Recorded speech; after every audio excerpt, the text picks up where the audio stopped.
இன்றைக்கு ஒரு ஆழமான காரியத்தை குறித்து நான் உங்களோடு பேச விரும்புகிறேன். அதனால தயவு செஞ்சு நீங்க நல்லா கவனமா கேளுங்க. நமக்கு ஆண்டவர் ஒரு பெரிய கற்பனை திறனை கொடுத்திருக்கிறார். இமேஜினேஷன், ஆங்கிலத்தில் இமேஜினேஷன், அது கற்பனை திறன் இல்லை, நம்ம கற்பனை பண்ணக்கூடிய ஒரு காரியத்தை தேவன் கொடுத்திருக்கிறார். அதை நாம் எப்படி கிறிஸ்தவர்களாய் நாம் எப்படி பயன்படுத்த வேண்டும், அதன் மூலமாய் எப்படி ஒரு கிறிஸ்தவ வாழ்க்கையை வாழ வேண்டும் என்பதை குறித்து இன்றைக்கு தியானிக்க இருக்கிறோம். நம்ம எல்லாருக்கும் தெரியும் இந்த டிஸ்னி லேண்டை பற்றி. பாரிஸ்ல இருக்கு, யூஎஸ்ல இருக்கு இந்த டிஸ்னி லேண்ட். அந்த டிஸ்னி லேண்ட் கட்டி முடித்ததுக்கு அப்புறம் வால்டன் டிஸ்னியோட அவர் அதை யார் கட்ட ஆரம்பித்தாரோ அவர் இறந்து போயிட்டார். அப்போ அந்த ஓப்பனிங் டே அன்னைக்கு எல்லாரும் எல்லாரும் எப்படி ஒரு பிரமாதமான ஒரு பெரிய டிஸ்னி லேண்டை கட்டினாங்க, எவ்வளவு அழகா இருக்குது, அவர் மட்டும் இருந்திருந்தா, இதை ஆரம்பித்த வால்டன் டிஸ்னி மட்டும் இருந்திருந்தா எவ்வளவு நன்றாக இருந்திருக்கும், அவர் பார்த்திருந்தாருன்னா இவ்வளவு சந்தோஷப்பட்டிருப்பாரு, ஒவ்வொருத்தராக எல்லாம் சொல்லிட்டு போனாங்க.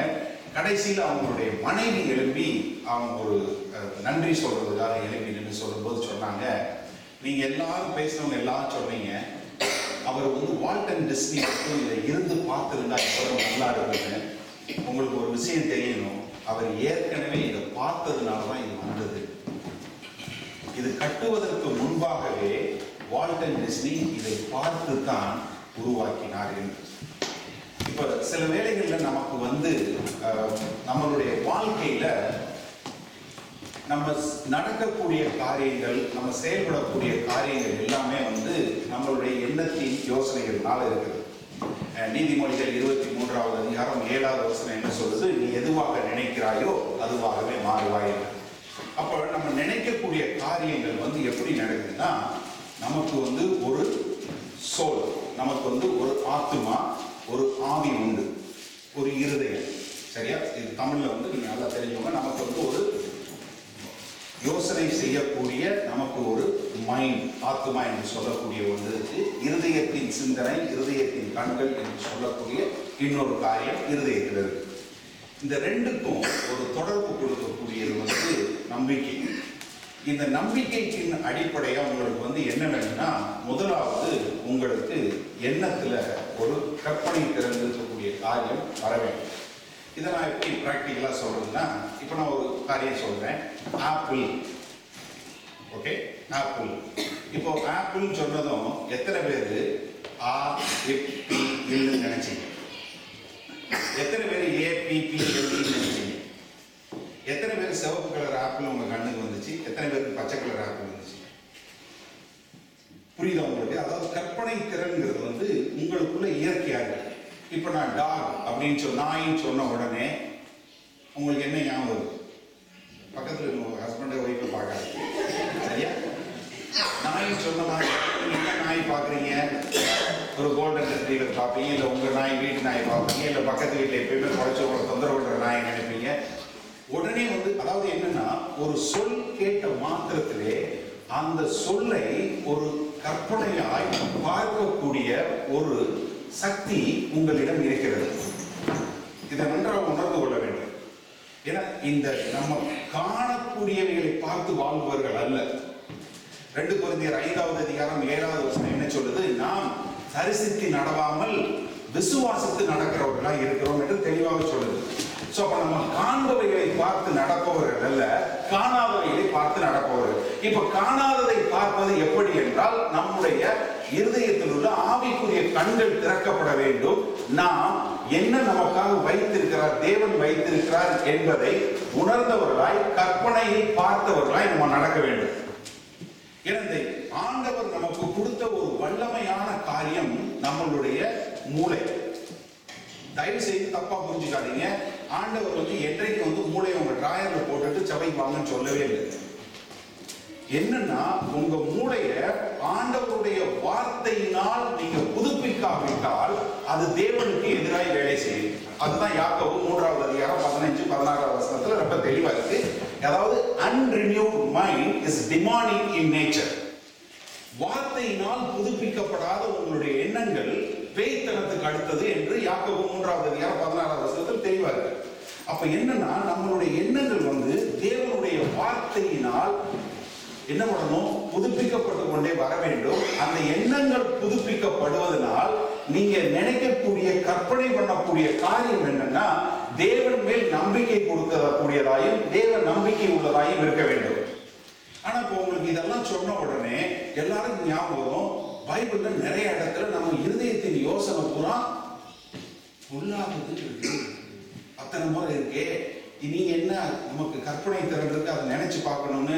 அப்போ நான் கற்பனை திறன்ல நிறைய காரியங்கள் தப்பான காரியங்கள் தான் பார்க்கிறேன் அப்படின்னு உங்களுக்கு தோணும். அது உண்மை. ஏன்னா நம்ம காண்பவைகளை காட்டிலும் காணாதவைகளை பார்க்க வேண்டும். ஏன்னா உலகத்துல என்னன்னா நீ பார்த்தா நம்பு, நீ பார்த்தா அது நம்பு. ஆனா பைபிள்ல எப்படின்னா நீங்க பார்க்கலைன்னா உங்களுக்கு கிடைக்காது, உங்களுக்கு பார்க்கலைன்னா கிடைக்காது. இப்போ ஒரு ஊழியக்காரர் வந்து சொன்ன ஒரு சம்பவம் எனக்கு ரொம்ப ஞாபகம் இருக்கு. அவர் வந்து ஒரு கண் குருடான பெண்மணிக்கு ஜெபம் பண்ணிட்டு இயேசு கிறிஸ்து நாமத்தினால உன் கண்கள் திறக்கப்படுவதாக அப்படின்னு சொல்லி அந்த அம்மா சொல்லி கண்ணை திறங்க, நீங்க பாருமாங்க, நீ கண்ணை திறந்து சொல்லு, நீ பாருமாங்க. பாருன்னொடனே இந்த அம்மா கண்ணை திறந்துச்சு. இந்த அவர் சொன்னாரு கண்ணை மூடு, ஷட் யுவர் ஐஸ், நீ கண்ணை மூடு, நீ பாரு. மறுபடியும் சொல்லிட்டு நீ பாரு அப்படின்னு இந்த அம்மா மறுபடியும் கண்ணை திறந்துச்சு. அவர் சொன்னார் இல்ல நீ கண்ணை மூடு ஆனா பாரு. மூன்றாவது தடவையும் சொன்னாரு நீ பாரு. இந்த அம்மா மறுபடியும் கண்ணை திறந்துச்சு, இல்ல கண்ணை மூடு நீ பாரு. அப்ப அந்த அம்மாவுக்கு வந்து அதுக்கப்புறம் தான் புரிஞ்சது அவர் என்ன சொல்றாரு, தான் கண்ணை மூடி இருந்தாலும் தான் பார்ப்பது போல தன் காட்சி பார்க்க வேண்டும் என்பதை அந்த பெண்மணியின் எண்ணத்துல ஒரு கற்பனையில கொண்டு வந்தார். அதை பார்த்த மாற்றத்துல அந்த அம்மா சொன்னா இப்ப நான் பார்க்கிறேன், நான் பார்க்கிறேன், இப்ப கண்ணை தரமான திறந்த பார்த்தேன். இப்ப என்னன்னா நமக்கு வந்து ஆண்டவர் வந்து எல்லா உருவாக்கப்பட்ட எல்லா காரியங்களையும் வந்து என்ன பண்ணாரு பார்த்து, அவர் வந்து வெளிச்சம் உண்டாகட்டும், சூரியன் உண்டாகட்டும், சந்திரன் உண்டாகட்டும், எல்லாவற்றையும் உருவாக்கினார். ஆனா அவர் பார்த்தாரு, அதன் மூலமா உருவாக்கினார். இப்ப இந்த மாதிரி நமக்கு வந்து ஒரு பெரிய கற்பனை திறன் கொடுத்திருக்கிறதுனால நமக்கு சில பேருக்கு என்ன பிரச்சனைன்னா, இப்ப நான் உங்களை வந்து ஒரு காட்சி பார்க்க சொல்றேன், ஒரு நிமிஷம் சரியா? உங்க கண்களை மூடிக்கணும், பயப்படாதீங்க, தூங்கிடக்கூடாது, ஓகே? சும்மா கண்ணோட மூடிக்கங்க. உங்க வாழ்க்கையை நீங்க எப்படி பார்க்கணும்? நம்ம 2013 பாதி வந்துட்டோம். உங்க குடும்பத்தை எப்படி பார்க்குறீங்க? உங்க நோயை எப்படி பார்க்குறீங்க? உங்க பொருளாதாரத்தை எப்படி பார்க்குறீங்க? உங்களுடைய ஆரோக்கியமோ இல்லை உங்க உற்றார் உறவினரோட ஆரோக்கியமோ இல்லை உங்க பிள்ளைகளோ இல்லை கணவனோ மனைவியோ இல்லது நீங்க எப்படி பார்க்குறீங்க? இல்லை நீங்களே உங்க ஃபைனான்ஸை எப்படி பார்க்குறீங்க? சரி, இப்போ கண்ணை தரணும் ஒரு நிமிஷம். இதை நீங்க மனசுல வச்சுக்கோங்க. செய்தி முடியும் போது மறுபடியும் நான் உங்களை பார்க்க சொல்றேன், அப்போதான் உங்களுக்கு வித்தியாசம் தெரியும். இப்போ சிலருக்கு என்னன்னா கண்ணை மூடினா பயமா இருக்கு, என்ன நடக்கும்னு தெரியல, எனக்கு என்ன நடக்கும்னு தெரியல, எனக்கு ஒரே பயமா இருக்கு, நான் வந்து பணத்துக்கு என்ன பண்ணுவேன்னு தெரியல, ஏன்னா கார்டு வந்து ஏடிஎம்ல போடும்போதே எவ்வளவு மைனஸ்ல இருக்குமோ பயந்துகிட்டே தான் நான் போடுறேன், பில்லு வீட்டில் சவால் வந்தாலே பயந்து தான் திறக்கிறேன், எந்த பில்லு வந்திருக்குன்னு தெரியல. இந்த மாதிரி நீங்க இருக்கக்கூடியதா இருந்தா உங்களுக்கு அதுதான் நடக்கும். உங்களுடைய ஏன்னா ஆண்டவர் வந்து அப்படித்தான் உருவாக்கியிருக்கார். இந்த 2 கொரிந்தியர் 4வது அதிகாரம் 16-17 வசனம். நீங்க இங்கிலீஷ் பைபிள்னா மாற்றி 18வது வசனம் பார்க்கணும், தமிழ் பைபிள் முன்னாடி வசனம் பார்க்கணும். நான் 16வது வசனத்தை சேர்த்து வாசிக்கிறேன். 2 கொரிந்தியர் 4:16-16. ஆனபடியினாலே நாங்கள் சோர்ந்து போகிறதில்லை, எங்கள் புறம்பான மனுஷனானது அழிந்தும் உள்ளான மனுஷனானது நாளுக்கு நாள் புதிதாக்கப்படுகிறது. எங்க உள்ளுக்குள்ள மனுஷன் எப்போ புதிதாக்கப்படுவான்? நாளுக்கு நாள். நம்ம என்ன பிரச்சனை பண்றோம்னா, ஆண்டவராய் இயேசு கிறிஸ்துவை நான் ஏற்றுக்கொண்டேன், கிறிஸ்து எனக்குள்ள வந்துட்டாரு, இனிமேல் எனக்கு சந்தோஷமே சமாதானமே அப்படின்னு சொல்லிட்டு நம்ம வேற எதுவுமே செய்யணும். ஆனா நாளுக்கு நாள் நீங்க புதிதாக்கப்பட வேண்டும். நாளுக்கு நாள் புதிதாக்கப்படுகிறீர்கள். மேலும் காணப்படுகிறவைகளை அல்ல, நீங்க பார்க்கிற காரியங்களை குறித்து அல்ல, நீங்க பார்க்கக்கூடிய நோயோ இல்லை நீங்க பார்க்கக்கூடிய காரியங்களோ இல்ல அதை குறித்தே அல்ல. மேலும் காணப்படுகிறவைகளை அல்ல, காணப்படாதவைகளை நோக்கி இருக்கிற நமக்கு அதி சீக்கிரத்தில் நீங்கும் லேசான நம்முடைய உபத்திரவம் மிகவும் அதிகமான நித்திய கன மகிமையை உண்டாக்குகிறது. ஏனெனில் காணப்படுகிறவைகள் அநித்தியமானவைகள், காணப்படாதவைகளோ நித்தியமானவைகள். இப்ப என்ன தெளிவா சொல்றாரு, நம்ம பார்க்கிற காரியங்கள் இல்ல, பார்க்காத காரியங்களை காண கற்றுக்கொள்ள வேண்டும். எப்படி?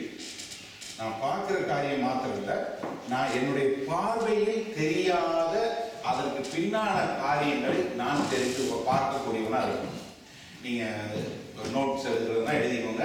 யோவான் 12வது அதிகாரம் 38வது வசனத்திலிருந்து நீங்க பார்த்தீங்கன்னா அந்த காரியத்தை குறித்து ஆண்டவர் எழுதும்போது 40வது வசனத்தை சொல்றாரு, அவர்களுடைய கண்கள் நான் குருடாக்கிட்டேன், அவர்கள் காதுகள் மந்தமாயிடுச்சு, அவங்களுடைய இருதயத்தை கடினப்படுத்திட்டேன். ஏனென்னா அவங்க அதை பார்த்துட்டாங்கன்னா நான் அவங்கள குணப்படுத்தணும். எப்படி?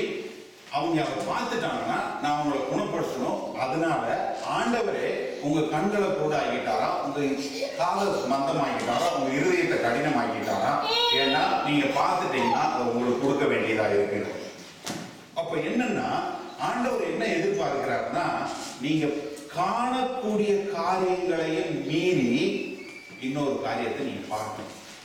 அப்படி பார்த்தாதான் ஆண்டவர் கொடுப்பார். இப்ப நமக்கு பார்க்கறதே பிரச்சனையா இருக்கு. இதுல நீங்க அதுக்கும் மீறி பார்க்க சொல்றீங்க. இது எப்படி? ஏன்னா நம்ம எண்ணங்கள் உருவாகுது, நம்ம எண்ணங்கள் உருவாகுது. அதே சமயத்துல இருதயத்துல ஒரு நம்பிக்கை நிச்சயம் வருது. ஆனா நம்ம இது ரெண்டையும் இணைக்கக்கூடியது என்னன்னா, நம்ம பண்ணக்கூடிய கற்பனையான எண்ணங்கள். வேத வசனத்துல 1 நாளாகமும் கடைசி அதிகாரம் 29வது அதிகாரம் 1 நாளாகமும் 29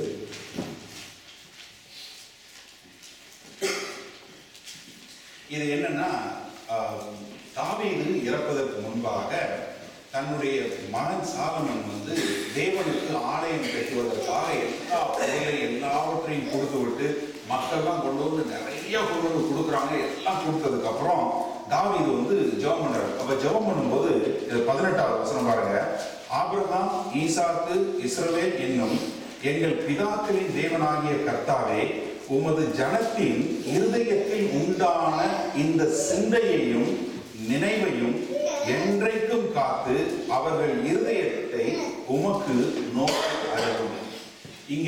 இங்க தமிழ்ல இருதயத்தின் சிந்தை மொழிபெயர்த்துக்காங்க. ஆனா ஆக்சுவல் அது சரியான வார்த்தை என்னன்னா கற்பனை தான், இமேஜினேஷன் தான்.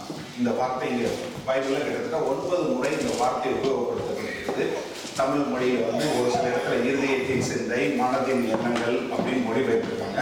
ஆனா அதனுடைய மூல கருத்து என்னன்னா எஸ்டர் என்று சொல்லக்கூடிய எபிரேய பதம். அதனுடைய அர்த்தம் என்னன்னா கற்பனை செய்யக்கூடியது.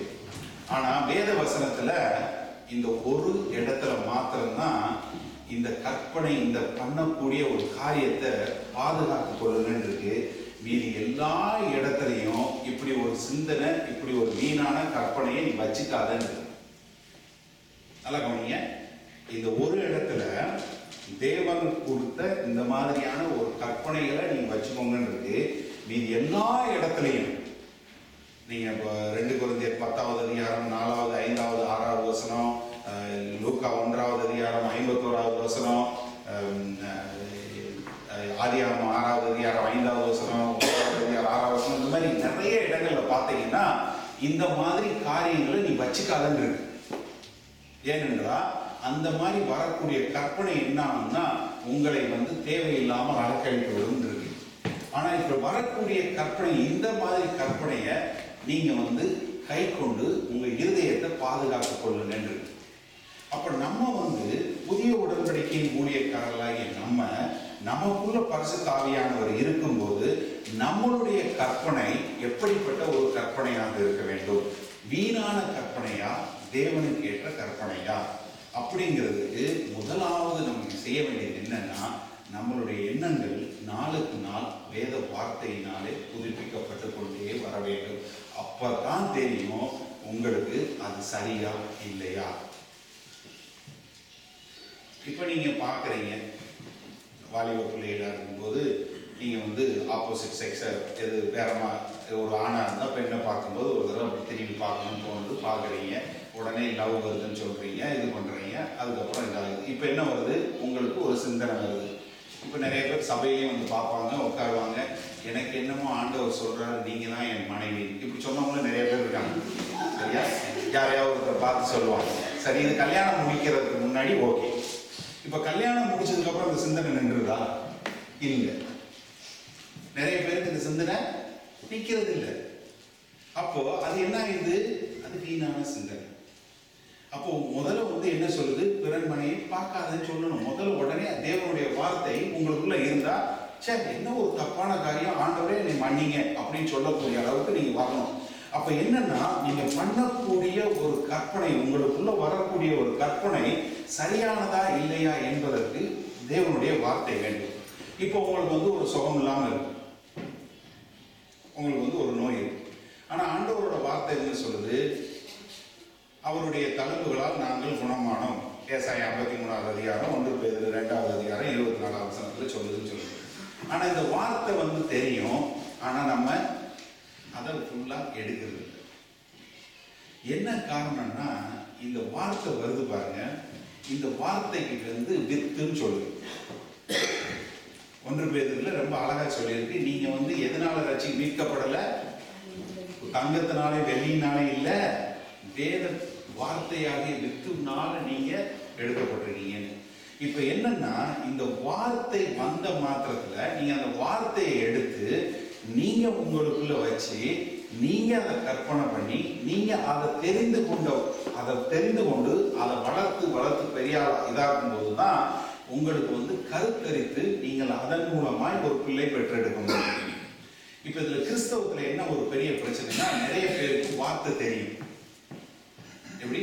வார்த்தை தெரியும், ஆனா அந்த வார்த்தை மாம்சமாய் வாழ்வது இல்லை. இங்கதான் அந்த பிரச்சனை. நமக்கு வார்த்தை தெரியும், இந்த வார்த்தை சொல்லுது அவருடைய தழும்புகளால் குணமானோம், ஆனா எனக்கு ஆக மாட்டேங்குது பாஸ்டர். நிறைய பேர் வருவாங்க, கையில பைபிள் வச்சிருப்பாங்க. ஆண்டவர் ஏதாவது வார்த்தை சொல்றாரா பாருங்க. இவ்வளவு வார்த்தை இருக்கு, இது போக இன்னொரு வார்த்தை வேணுமா? யோசிச்சு பாருங்க. இவ்வளவு வார்த்தை இருக்கு, இவ்வளவு வாக்கு தத்தம் இருக்கு, இதெல்லாம் விட்டுருவோம். நம்ம புதுசா ஏதாச்சும் சொல்றாரா? நீங்க சொல்லுங்க, நீங்களே ஏதாவது சொல்லுங்க. என்ன? அதை கேட்டு பார்த்துட்டு நம்ம அந்த வார்த்தை ஆகுதாங்க.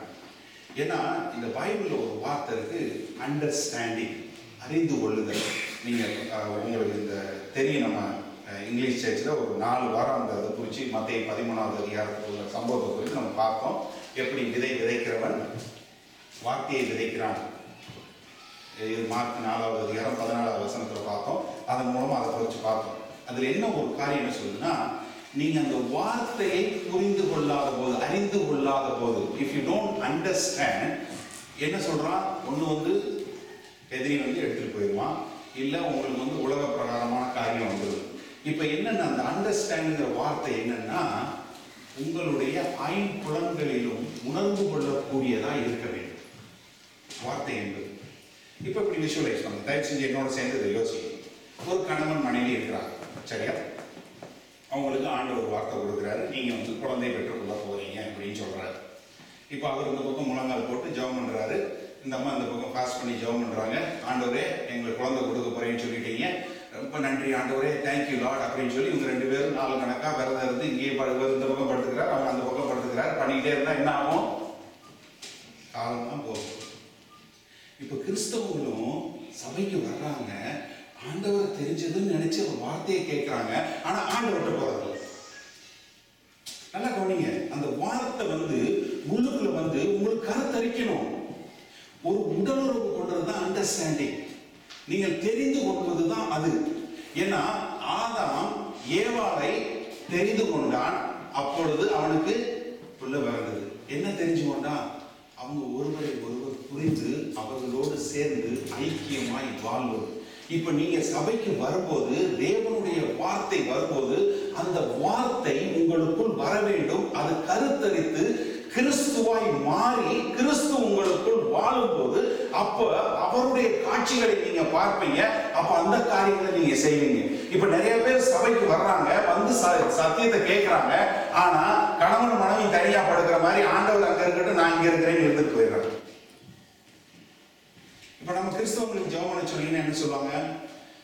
ஆண்டவரே ரொம்ப நன்றி ஆண்டவரே, இன்னைக்கு மழை பெய்யணும் அப்படின்னு ஜெபம் பண்ண, நீ மழை பெய்யணுன்றக்காக ஜெபம் பண்ணணும் அப்படின்னு சொல்லுவாங்க. எல்லாரும் மழை பெய்யணும் ஜெபம் பண்ணுவாங்க. ஒரே யாராவது ஒருத்தர் மட்டும் தான் கொடையை எடுத்து வருவாங்க. நாம ஒரு ஆளுக்கு தான் விசுவாசம். மீது எல்லாருக்கும் வந்து நம்ம ஜெபம் பண்றதுக்கு போற வேற ஒன்றும் கிடையாது.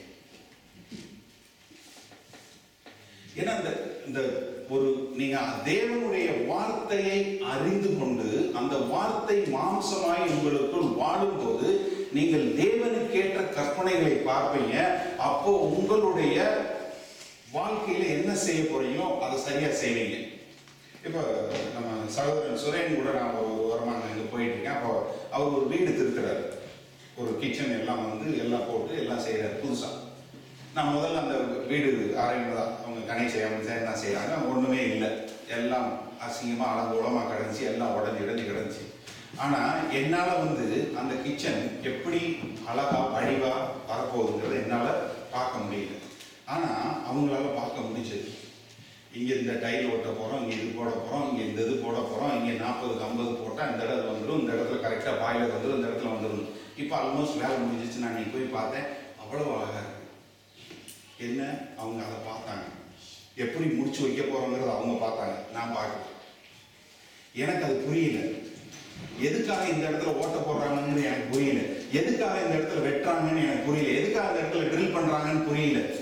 ஆனா எப்போ உங்களுக்கு புரியும் உங்க வாழ்க்கையில என்ன நடக்குது, எதுக்காக ஆண்டவர் கொண்டு போறாருங்கிறது, நீங்க கடந்து போற பாதை எதுக்காக கடந்து போறீங்கிறது எப்ப தெரியும்னா, நீங்க ஆண்டவர் உங்களை என்ன நோக்கத்துக்காக அழைச்சிருக்காரு, எங்க கொண்டு போய் முடிக்க போறாருங்கிற பார்வை தெரிஞ்சாதான் நீங்க போற பாதை கரெக்டா போவீங்க.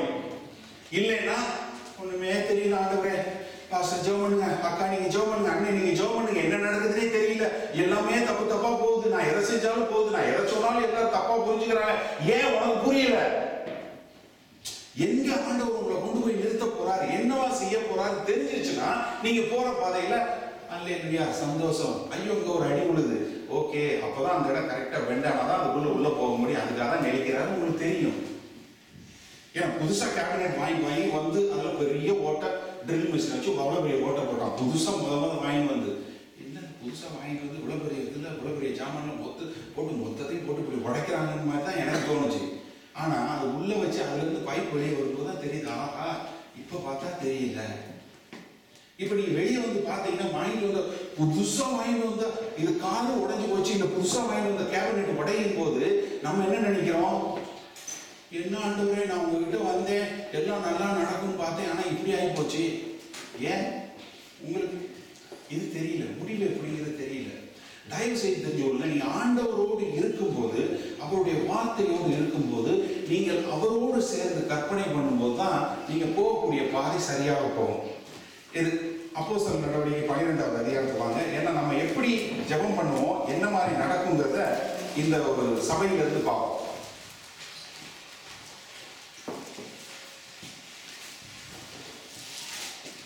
இங்கே ஒரு சபை நடக்குது. அப்போஸ்தலர் நடவடிக்கை 12வது அதிகாரம் பக்கம் 179. அக்காலத்திலே ஏரோது ராஜா சபையிலே சிலரை துன்பப்படுத்த தொடங்கி யோவானுடைய சகோதரனாகிய யாக்கோபை பட்டயத்தினாலே கொலை செய்தான். அது யூதருக்கு பிரியமாய் இருக்கிறது என்று அவன் கண்டு பேதுருவை பிடிக்க தொடர்ந்தான். அப்பொழுது புளிப்பில்லாத அப்ப பண்டிகை நாட்களாக இருந்தது. அவனை பிடித்து சிறைச்சாலையிலே வைத்து பஸ்கா பண்டிகைக்கு பின்பு ஜனங்களுக்கு முன்பாக அவனை வெளியே கொண்டு வரலாம் என்று எண்ணி அவனை காக்கும்படி வகுப்புக்கு 4 பேர் போர்ச்சேவராக ஏற்படுத்தி 4 வகுப்புகளின் வசமாக ஒப்புவித்தான். அப்படியே பேதுரு சிறைச்சாலையிலே காக்கப்பட்டிருக்கையில் சபையார் அவனுக்காக தேவனை நோக்கி ஊக்கத்தோட ஜெபம் பண்ண தொடங்கினார்கள்.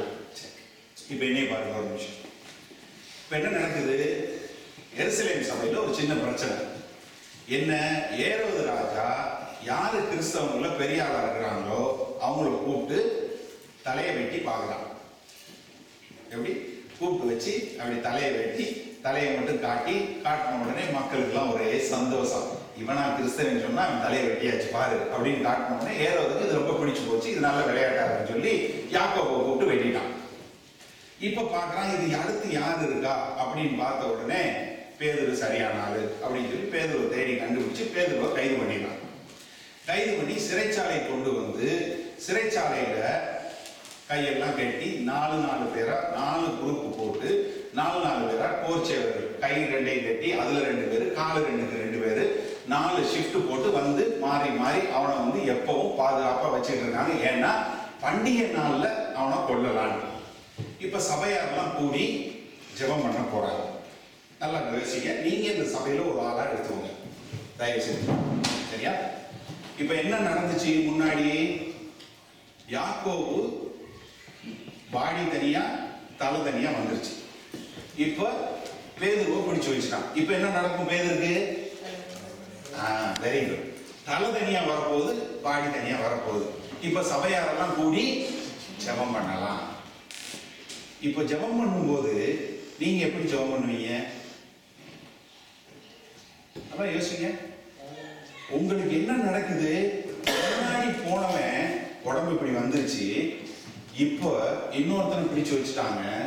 அப்ப இவனுக்கும் இப்படித்தான் நடக்கும்.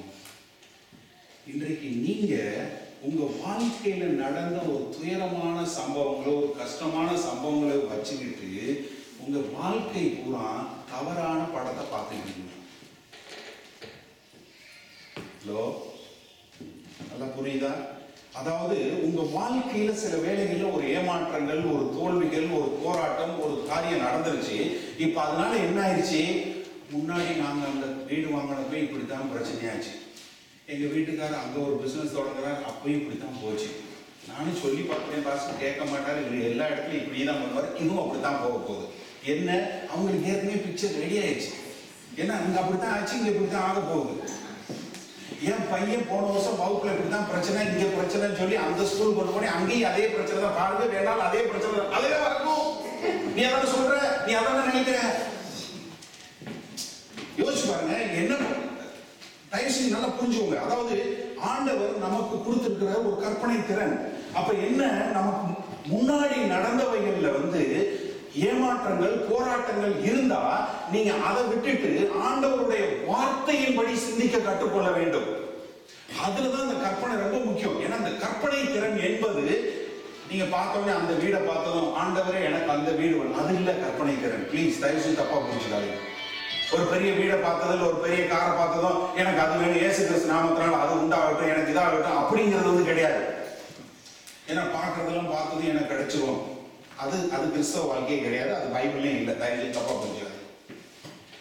அதாவது ஆண்டவர் உங்களுக்குள்ள இருக்கும்போது உங்களுக்கு என்னென்ன தேவைகள் இருக்கோ கிறிஸ்தவனா இருக்கிற எல்லாருக்கும் உங்களுடைய தேவைகளை எல்லாம் தேவன் சந்திப்பார்.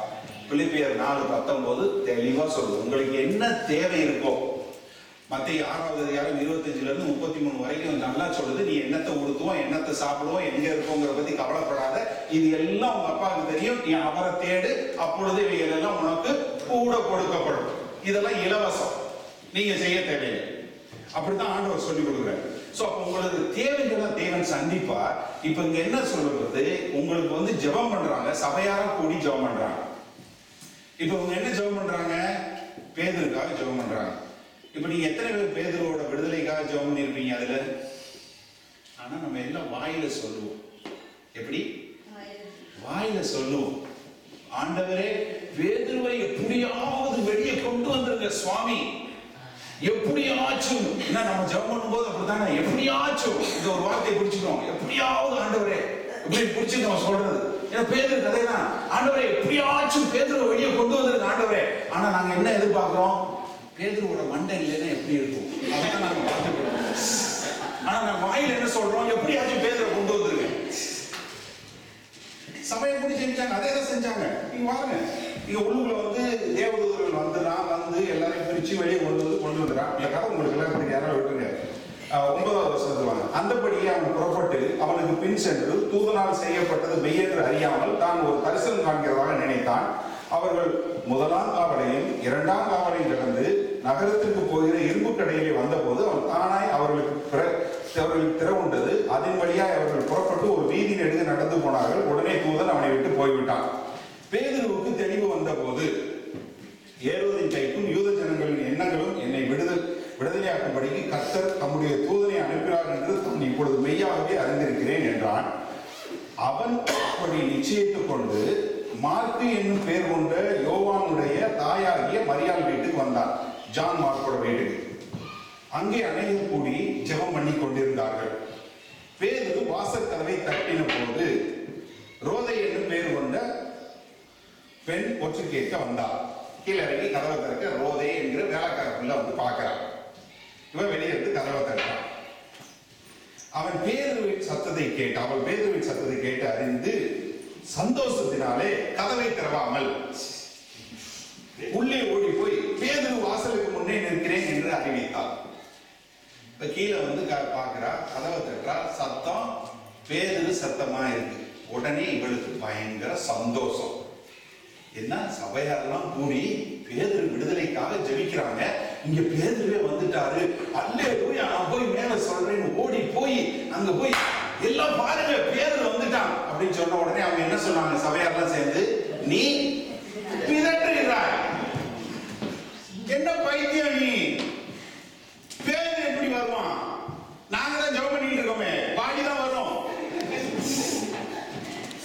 பேதுரு விடுதலைக்காக நாங்க ஜெபம் பண்றோம், பாடிதான் வரும், பேதுரு வரமாட்டான். இப்ப சிலர் நம்ம எல்லாம் அப்படிதான் ஜெபம் பண்றோம். ஹலோ சரிக்காதீங்க, நீங்களும் அப்படித்தான் ஜெபம் பண்றீங்க. சொல்லுவேன் ராசா நீ எல்லாம் செய்வ, நல்லா பண்ணுவ அப்படின்னு. என்னத்தை செய்ய, இப்படித்தான் நம்ம அங்கேயும் போய் சேர்த்தோம், இப்படித்தான் அங்க இதாச்சு இங்க இதாச்சு இப்படியே சொல்லி நம்மளே வந்து அதை சரி பண்ணிடுவோம். அதுல இன்னொருத்தர் வியாக்கியானம் சொல்றாரு. என்ன சொல்றாரு? அது பேதுருவோட தேவதூதனார். அவர் தியாலஜி, அவர் பைபிள் ஸ்கூல்ல படிச்சவர். அவருக்கும் பேதுரு சொல்ல வரல. ஏன்? ஏன்னா அவங்க கற்பனையில பேதுருவோட உடலை நான் சொல்றேன். சபையா கூடி ஜெபித்தாலும் பேதுருக்கு வரணும்னு அவங்க விசுவாசிக்கணும். அவங்களால பேதுரு வருவான்னு பார்க்க முடியல. காரணம் என்னன்னா யாக்கோபு உடம்பு வந்தது. இன்றைக்கு உங்க வாழ்க்கையில ஆண்டவர் ஒரு வாக்குத்தத்தம் கொடுத்துருக்கலாம், அதுக்கு நேர்மாறான காரியம் நடக்கலாம். அதை வச்சுட்டு இது இப்படித்தான் நடக்க போகுதுன்னு தெரிஞ்சு உங்க கற்பனையில ஒரு கற்பனையை வச்சுக்கிட்டு நீங்க சும்மா தொம்மன்னு ஜெபம் பண்ணி பிரயோஜனம் கிடையாது. இது சபையார கூடி ஜெபம் பண்ணாங்க. யோசிச்சு பாருங்க. நீங்க அந்த கூட்டத்துல ஒரு ஆளா இருந்தீங்கன்னா, அன்னைக்கு அந்த வீட்டு ஜெப கூட்டத்துல ஆளா இருந்தீங்கன்னா நீங்க எப்படி விசுவாசிச்சு ஜெபம் பண்ணிருப்பீங்க? யோசிங்க. ஒரு நிமிஷம் சிந்திச்சு பாருங்க. அன்றைக்கு பேதுரு வந்து சிறைச்சாலையில இருந்து வெளியே வரணும்னு சொல்லி கூட்டப்பட்ட ஜெப கூட்டத்துக்கு நீங்க போய் உட்கார்ந்து இருந்தீங்கன்னா, நீங்க ஆமா அது பேதுரு தான் போய் கதவை தரேன்னு சொல்லியிருப்பீங்களா? இல்ல அந்த வேலைக்காரியை பார்த்து பைத்தியம் சும்மா இரு, பேதுரு சிறைச்சாலையில் இருக்கான், நாளைக்கு பஸ்கா பண்டிகையில அவன் உடம்பு மட்டும் நமக்கு வரும், அதுக்காக தான் நம்ம ஜெபம் பண்ணிட்டு இருக்கோம்னு உட்காந்துருப்பீங்களா? இல்ல எனக்கு நிறைய வசனம் தெரியும், அதுக்கு என்ன அர்த்தம்னா இன்னொரு ஆவி வருது அப்படின்னு சொல்லி நீங்க அதுக்கு வியாக்கியானம் கொடுக்குறீங்களா? நிறைய பேருக்கு அதுல வியாக்கியானத்துல இருக்காங்க. அந்த வசனம் சொன்னா அப்ப இந்த வசனம் பாஸ்டர் அதுக்கு சொன்னாங்க, இந்த வசனம் இந்த இப்படிதான் நிறைய கதை சொல்லுவாங்க. திரும்ப நீங்க ஏதாவது சொன்னீங்கன்னா உடனே அதுக்கு இன்னொரு கதை சொல்லுவாங்க, கவுண்டர் கதை சொல்லுவாங்க. அந்த வசனம் சொல்லுதுல, நமக்கு இந்த வசனம் இப்படி இல்ல எப்படி அவன் தான் சொன்னான். அது பேதல் இல்லை, அது அவனோட தேவதூதன், அவனோட தேவதூதன் சொல்லக்கூடிய ஆவி என்ன வியாக்கியானம். ஏன்னா எங்களுக்கு வசனம் தெரியும் பாருங்க, அதனால அதை சொல்றோம். அவர்கள் அவன் நீ பிதற்றுகிறாய் என்றார்கள். அவளோ அவர்தான் என்று உறுதியாய் சாதித்தால் அப்பொழுது அவர்கள் அவருடைய தூதனாய் இருக்கலாம் என்றார்கள். பேதுரு பெண்ணும் தட்டி கொண்டிருந்தான். அவன் இன்னும் கீழே தட்டிக்கிட்டான். இன்னைக்கு ஆண்டவர் உங்க இருதயத்தை தட்டிக்கிட்டாங்க. இன்னைக்கும் ஆண்டவர் வந்து உங்க இருதயத்தை தட்டிக்கிட்டாங்க. நீங்க குடும்பம் பிரிஞ்சு போயிருக்கலாம், உங்களுடைய தொழில் நசுங்கி போயிருக்கலாம், வீசா இல்லாமல் இருக்கலாம், என்ன பிரச்சனை வேணாலும் இருக்கலாம். உங்களால என்ன கற்பனை பண்ண முடியும்? நீங்க இந்த மாதிரி உட்கார்ந்துருக்கீங்களா? இங்கே நான் சொன்னேன் முதல்ல, உங்களுக்கு செய்தி ஆரம்பிக்கிறதுக்கு முன்னாடி சொன்னேன், கண்ணை மூடி நீங்க கற்பனை பண்ணுங்க. உங்க குடும்பத்தை பத்தி என்ன பாக்குறீங்க, உங்களுடைய ஊழிய அழைப்பை பத்தி என்ன நினைக்கிறீங்க, உங்க பிள்ளைகளை பத்தி என்ன நினைக்கிறீங்க, யோசிச்சு பாருங்க. எத்தனை பேருக்கு ஒரு பாசிட்டிவ் உங்களால பார்க்க முடிஞ்சது? உங்களுடைய பலவீனத்துக்கு எதிராக உங்களால பார்க்க முடிஞ்சதா? உங்களுடைய பலவீனத்துக்கு எதிராக உங்களால பார்க்க முடிஞ்சதா? உங்களுடைய கஷ்டங்களை மீறி பார்க்க முடிஞ்சதா? உங்களுடைய ஏன்னா ஆண்டவர் என்ன சொல்றாரு, எபிரேயர் 12வது அதிகாரத்துல 1வது வசனம் என்ன சொல்லுது? இயேசு கிறிஸ்துவை பார்த்து கொண்டு நம்ம ஓடணும்னு சொல்லுது. எப்படி நீங்க இயேசு கிறிஸ்துவை பார்த்து நீங்க ஓட முடியும்? நன்றாக செஞ்சீங்க. தயவு செஞ்சு நம்மளுடைய ஓட்டம் ஆண்டவராகிய இயேசு கிறிஸ்துவை நம்மளுடைய கண்கள் பார்த்து ஓட வேண்டும் என்று இருக்கிறது. அப்படின்னா உங்களால் கிறிஸ்துவை பார்க்க முடியுதா? உங்களுடைய பிரச்சனைகளை கிறிஸ்துவை பார்க்க முடியுதா? உங்க குடும்பத்துல கிறிஸ்துவை பார்க்க முடியுதா? உங்களுடைய பிள்ளைகளின் வாழ்க்கையில கிறிஸ்துவை பார்க்க முடியுதா? நீங்க அதை பார்க்க முடிந்தா உங்களுக்கு ஆண்டவர் கொடுத்துதான் தெரியும். 38 வருஷமா ஒருத்தன் பெதஸ்தா கரையோட உட்கார்ந்துருக்கான். இதெல்லாம் உங்களுக்கு நல்லா தெரிஞ்ச சம்பவம் தான். 38 வருஷம் அவன்கிட்ட போய் ஆண்டவர் கேட்டார், என்னப்பா நீ குணமாகணுமான்னு தான் கேட்டார். ஆனா அவன் என்ன சொன்னான்? ஆண்டவரே, உங்களுக்கு ஒரு விஷயம் தெரியுமா? இந்த தண்ணி இருக்குல்ல, அதுல வந்து தேவதூதர் வந்து கலக்குவான். அவன் கலக்கின உடனே யார் முதல்ல போறாங்களோ அவங்க குணமாயிடுவாங்க. நானும் 38 வருஷமா ட்ரை பண்றேன் ஆண்டவரே, நான் போறதுக்கு முன்னாடி எவனோ ஒருத்த உள்ள போயிடறான். அவர்கிட்ட எக்ஸ்பிளனேஷன் கேட்டார் ஆண்டவர், இங்க என்ன நடக்குதுன்னா கேட்டாரு. யோசிச்சு பாருங்க. ஏன்னா அவனுக்கு பார்க்க தெரியல, தன்னை தேவனால் விடுவிக்க முடியும் என்ற ஞான கண்கள் அவனுக்கு திறக்கப்படவில்லை. இன்றைக்கு இந்த நம்ம செய்தி கேட்டிருக்கிற ஒவ்வொருவருக்கும் உங்களுடைய ஞான கண்கள் திறக்கப்பட வேண்டும். அந்த கண்கள் தேவனை பார்த்து நீங்கள் ஓடக்கூடிய உங்கள் வாழ்க்கை ஓட்டம் ஆட வேண்டும். அதுதான் நம்மளுடைய கிறிஸ்தவ வாழ்க்கை. விசுவாசம், நம்பிக்கை, இது ரெண்டு என்ன? உங்களால எபிரேயர் 11வது அதிகாரம் 1வது வசனம் உங்க எல்லாருக்கும் தெரிஞ்ச வசனம். சொல்லுங்க பாப்பா. விசுவாசம் என்பது காணப்படாதவைகளின்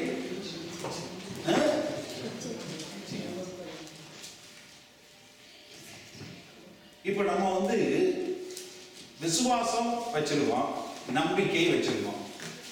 இப்ப நம்பிக்கை உங்களுக்கு எதுல இருக்கு தெரியுமா? நம்பிக்கை நமக்கு எதுல இருக்கு தெரியுமா?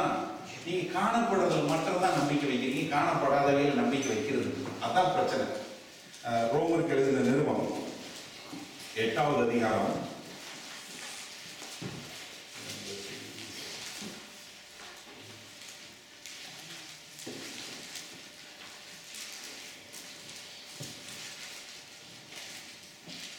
23வது வசனம். ரோமருக்கு எழுதின நிருபம் 8வது அதிகாரம் 23வது வசனம். அதுவும் அல்லாமல் ஆவியின் முதற் பலன்களை பெற்ற நாமும் கூட நம்முடைய சரீர மீட்பாகிய புத்திர சுவிகாரம் வருகிறதற்கு காத்திருந்து நமக்குள்ளே தவிக்கிறோம். அந்த நம்பிக்கையினாலே நாம் ரட்சிக்கப்பட்டிருக்கிறோம். காணப்படுகிறதை நம்புகிறது நம்பிக்கை அல்ல. இப்ப சிலருக்கு நம்பிக்கை என்ன தெரியுமா? உங்க வேலை, உங்க பிசினஸ், உங்க கணவன், உங்க மனைவி, உங்க பிள்ளை, உங்க எஜுகேஷன், எது வேணாலும் இருக்கு. அதுதான் உங்க நம்பிக்கை. ஆமா, என் பேங்க்ல பேலன்ஸ் இருக்கு, அது போயிடும், ஒன்றும் பிரச்சனை இல்லை. 8ஆம் தேதி மார்க்கெட் போயிடும், இது போயிடும், இது போயிடும். இது உங்க நம்பிக்கை. அதனாலதான் சிலருக்கு வந்து ஏதாவது ஒரு காரியம் போயிடுச்சுன்னா அவங்களால சமாளிக்க முடியல. ஏன்னா காணப்படுகிறதை நம்புகிறது நம்பிக்கையில், ஒருவன் தான் கண்கிறதை நம்ப வேண்டுகிறது. என்ன உங்களுக்கு நம்பிக்கையே தேவையில்லை. எது உங்களுக்கு வேலை இதெல்லாம் இருந்தா உங்களுக்கு நம்பிக்கை, அதுல நம்பிக்கை வைக்க தேவையே கிடையாது. காணப்படுகிறது நம்பிக்கிறது கிடையாது. 25வது வசனம், நாம் காணாததை நம்பினோமாகினால் அது வருகிறதற்கு பொறுமையோடே காத்திருப்போம். இப்ப காணாததை காண வேண்டும், அதற்கு பொறுமையோடு காத்திருக்க வேண்டும். அந்த காத்திருப்பதற்கு உங்களுடைய கண்கள் கிறிஸ்துவை காண வேண்டும். கிறிஸ்துவை உங்கள் கண்கள் கண்டதென்றால் உங்களை எதற்காக அழைத்திருக்கிறார், அந்த அழைப்புக்கு நான் எப்படி ஓட முடியும், அவரை பார்த்து நீங்க ஓடுவீங்க. எனக்கு ஆண்டவர் சொல்லியிருக்காரு, எனக்கு நம்பிக்கை இருக்கு, நான் கண்டிப்பா என் பையன் சரியாகிறது, என் மனைவி சரியாகிறது, என் பிள்ளை சரியாகிறது, என்னுடைய பைனான்ஸ் சரியாகிறது, நான் எல்லாவற்றையும் நான் என் கண்ணுல நான் பார்க்கிறேன், அது கண்டிப்பா வரும். அந்த நம்பிக்கைக்கு பொறுமையோட நான் காத்திருக்கிறேன். ஏன்னா கிறிஸ்து எனக்கு செய்வார், நான் அவரை பார்த்து ஓடுறேன். அப்படிங்கிற ஒரு ஓட்ட ஓடும்போது உங்க கண்களில் நீங்க நேர்ல பார்க்கிறதுக்கு வித்தியாசமான காரியமா இருந்தாலும் அதுல நம்பிக்கை இல்லாம காணாதவைகள் மேல நம்பிக்கை வைப்பீங்க. காணாதவைகளின் மேல் நம்பிக்கை வைப்பது உங்களுடைய விசுவாசத்தை குறிக்கிறது. அந்த காணாதவர்களை நம்பிக்கை வைப்பதற்கு உங்களுக்கு ஒரு காட்சி வேண்டும், உங்களுக்கு ஒரு கற்பனை வேண்டும். அப்படித்தான் உங்களை அவரோட சாயல்ல படைத்தார். நமக்கு நேரில் குயிக்கா சொல்லிடுறேன், நீங்க நல்லா கவனிங்க. ஆதியாகமம் 11வது அதிகாரத்துல பாபேல்ல டவர் கட்டுறாங்க, இது கட்டுறாங்க, கோபுரம் கட்டுறாங்க.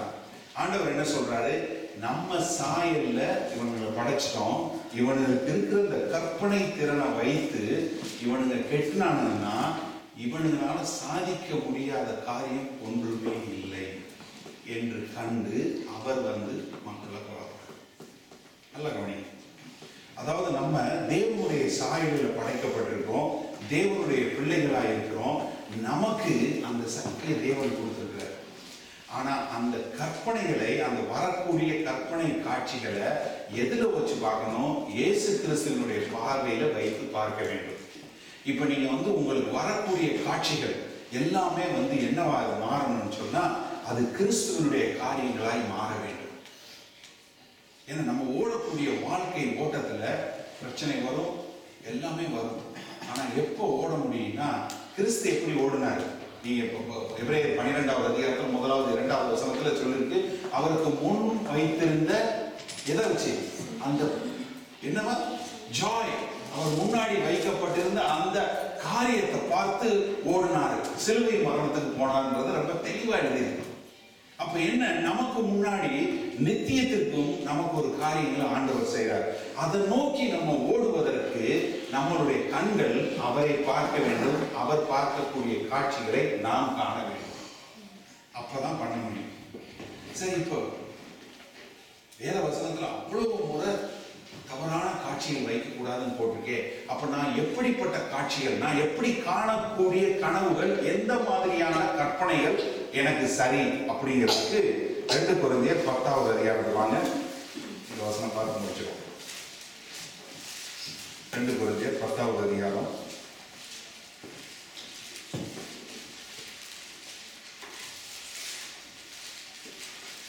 4வது 5வது 6வது வசனம். எங்களுடைய பேராயங்கள் மாம்சத்திற்கு ஏற்றவைகளாய் இராமல் அரண்களை நிர்மூலமாக்கிறதற்கு தேவ பலமுள்ளவைகளாய் இருக்கிறது.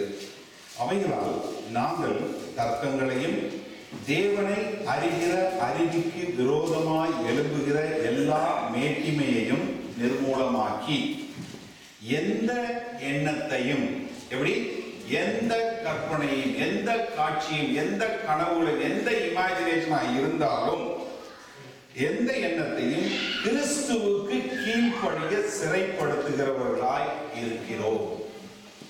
என்ன பண்ணணும்னா, உங்களுக்கு என்ன கற்பனை வந்தாலும், என்ன காட்சி வந்தாலும், எது வந்தாலும் கிறிஸ்துவினுடைய சிந்தைக்கு கீழ்ப்படுத்தி கொள்ளுவாங்க.